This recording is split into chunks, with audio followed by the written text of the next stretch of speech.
ini dibersihkan toh yo, masuk gini. Siapa tadi yo? Sabila dibersihkan. Dibersihkan dulu sih. Ayo toh, ayo cepet. Ayo tanggung jawab, ayo siapa tadi yang ayo tanggung jawab ya.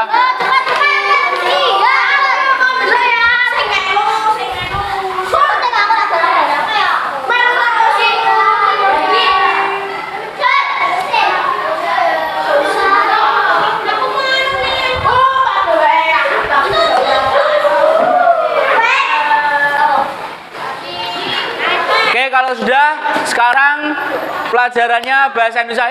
Yang mainan ayo cepet dibuka LKS bahasa Indonesia ya. Buka halaman 23.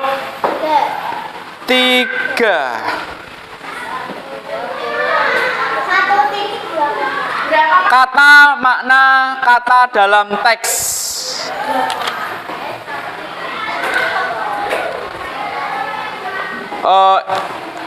Dalam teks itu kan pasti ada sebuah kalimat, ada sebuah kata. Kalau kamu membaca sebuah bacaan, pasti kan ada sebuah kata-kata. Ya toh? Misal, panorama keindahan Kintamani. Kintamani itu merupakan kawasan berbukit-bukit yang bersanding dengan ngarai-ngarai di belahan utara Pulau Bali. Nah, itu kan terdiri dari kata-kata, ya kan? Kintani, tempat merupakan kawasan berbukit-bukit. Nah, setiap kata itu mempunyai setiap kata itu mempunyai makna. Oke? Nah, tapi sebelumnya kalian coba dibaca itu panorama keindahan Kintani. Tolong dibaca sebentar. Panorama keindahan Kintani ya. Dibaca ya dalam hati. Sudah dibaca? Sudah? Belum? Oke. Sekarang baca yang ini. Ada daftar istilah, arti itu dibaca, kemudian Kamus Besar Bahasa Indonesia ini sampai bawah ini. Memahami isi teks dengan baik itu dibaca lagi. Dibaca coba. Apa? Yang ini. Halaman 24 bawah itu dibaca sampai bawah ya, sampai memahami isi teks dengan baik. Tak jelaskan ya. Oke. Indonesia, negara kita itu mempunyai sebuah kamus. Kamus namanya adalah KBBI. Kepanjangannya apa? Nah, KBBI kepanjangan dari Kamus Besar Bahasa Indonesia. Nah, di situ itu kumpulan dari semua kata-kata dalam bahasa Indonesia itu ada di situ. Jadi kalau kamu tidak paham, maknanya panorama itu apa ya? Kamu bisa cari di KBBI, Kamus Besar Bahasa Indonesia. Itu sekarang aplikasi sudah ada, dalam bentuk buku sudah ada. Kalau bukunya itu tebelnya segini loh. Tebelnya segitu. Tapi sekarang itu ada Kamus KBBI online ada. Aplikasi ada. Pak Riza menggunakan KBBI online biasanya. Kalau dalam bentuk buku itu segini, adanya di perpustakaan provinsi ada, perpustakaan kota ada. KBBI, Kamus Besar Bahasa Indonesia. Di situ kumpulan dari semua kata-kata dalam bahasa Indonesia. Contohnya ini, bukit. Bukit itu artinya apa? Artinya adalah tumpukan tanah yang lebih tinggi daripada tempat sekelilingnya, lebih rendah daripada gunung. Panorama artinya adalah pemandangan alam yang bebas dan luas. Itu panorama. Sonokeling, pohon kayunya keras, pohon yang kayunya keras. Sonokeling. Elok artinya apa elok? Embun artinya apa? Nah, kata-kata ini itu berdasarkan Kamus Besar Bahasa Indonesia. Setiap kata pasti mempunyai arti. Nah, kamu bisa mencari itu. Pak Riza punya di HP KBBI online, KBBI aplikasi ya. Sekarang sudah ada. tinggal cari aja. Biasanya kalau Pak Riza ini artinya apa ya? Pak Riza cari di KBBI online itu tadi. Itu ya. Ya KBBI. Kamu cari di Play Store KBBI, nanti ada sendiri di situ. Itu ya. Apa? Harganya? MB-nya dikit. Dikit. Hah? Dikit. Kamu download aja di rumah, download. Atau sudah punya belum? Download aja kamus KBBI atau kamus bahasa Inggris. Pak Riza pasti punya dua itu. Kamus besar bahasa Indonesia dan kamus bahasa Inggris. Pasti Pak Riza punya. Oke. Nah, sekarang kalimat efektif tolong dibaca. Siapa yang membaca? Ya. Naira. Pengertian kalimat ekstetif. Kalimat ekstetif adalah susunan kata yang mengikuti kaidah kebahasaan yang baik dan benar, yaitu menggunakan kata baku dalam KBBI. Tanda baca sesuai ejaan bahasa Indonesia yang disempurnakan dan sesuai kaidah kebahasaan sehingga mudah dipahami oleh pembaca atau pendengarnya.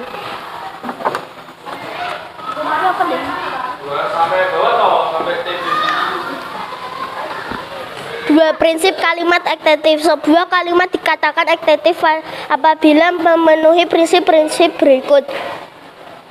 A. Struktur kalimat yang benar dan memenuhi gagasan penulis. B. Menggunakan bentuk kalimat yang sama dengan kalimat sebelum dan sesudahnya. C. Memperhatikan pemilihan kata-kata supaya tidak menimbulkan makna ganda. D. Dapat diterima oleh akal dan penulisnya sesuai ejaan.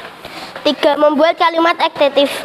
Penulisan kalimat agar ekstetif harus memenuhi syarat tertentu. Syarat membuat kalimat ekstetif sebagai berikut. Terdiri atas kalimat lengkap minimal terdiri dari subjek dan predikat. Contohnya, aku menulis, kakak membaca, ibu memasak. Bersifat hemat kata, artinya tidak menggunakan kata yang berlebihan. Contohnya, ibu membeli sayur dan nenek membeli sayur. Tidak ekstetif. 2. Ibu dan nenek membeli sayur. Ekstetif. C. Tidak menimbulkan multitafsir ambigu. D. Sesuai dengan kaidah kebahasaan yang berlaku, yaitu KBBI, EYD, dan TBBI. Oke. Kalimat efektif. Kalimat efektif itu apa sih? Kalimat efektif adalah kalimat yang susunan katanya mengikuti kaidah bahasa Indonesia dengan baik dan benar, sesuai dengan kata baku dalam KBBI tadi, sesuai dengan kamus besar bahasa Indonesia. Jadi kalimat baku itu, kata baku itu apa? Kata baku itu kata yang ada di kamus besar bahasa Indonesia. Kata baku misal dia, mereka. Jadi kata-kata gaul itu tidak ada. Kata-kata gaul seperti ente, seperti gue, lo, terus apa lagi ya?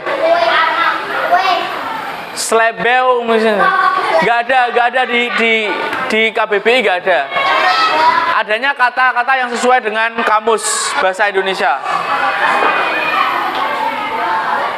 Banyak ya. Nah, kalimat efektif. Sebentar.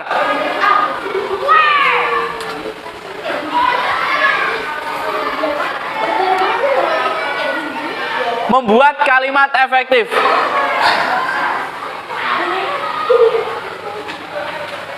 Membuat kalimat efektif itu terdiri atas kalimat yang lengkap.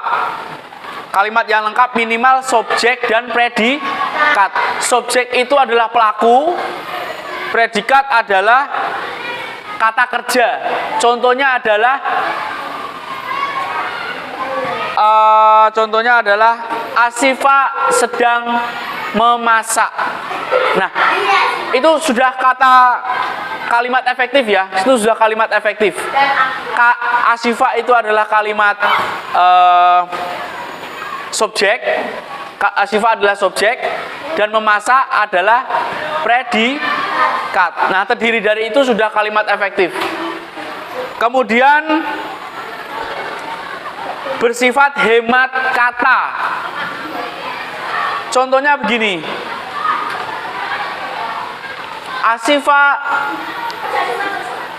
membeli jajan di Pak Antoro dan Akila membeli jajan di Pak Antoro.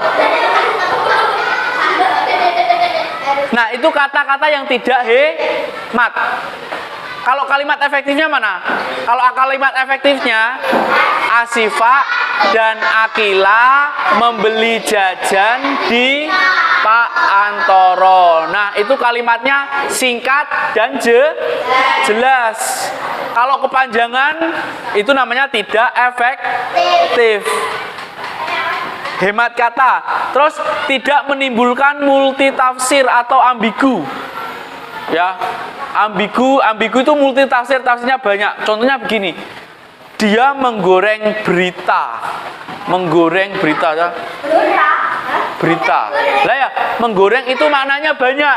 Bisa menggoreng biasa itu menggoreng makanan, bisa menggoreng berita, maksudnya berita itu diberitakan terus-menerus sehingga berita tersebut melenceng dari aslinya. Berita tersebut, nah makanya menggoreng itu maknanya banyak. Bisa maksudnya itu berita itu dilebih-lebihkan atau disalahartikan, bisa. Maknanya seperti itu. Itu di kalimat yang tidak efektif.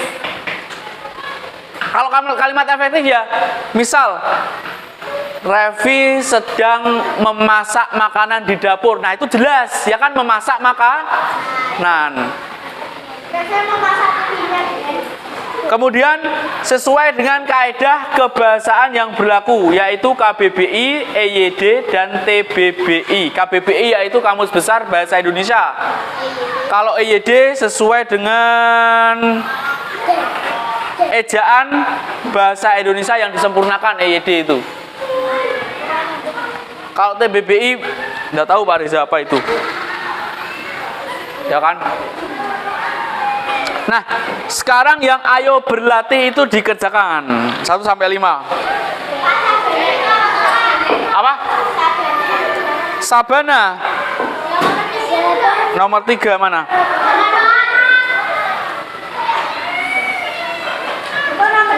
Melewati sabana itu padang rumput. Sabana itu. Duh.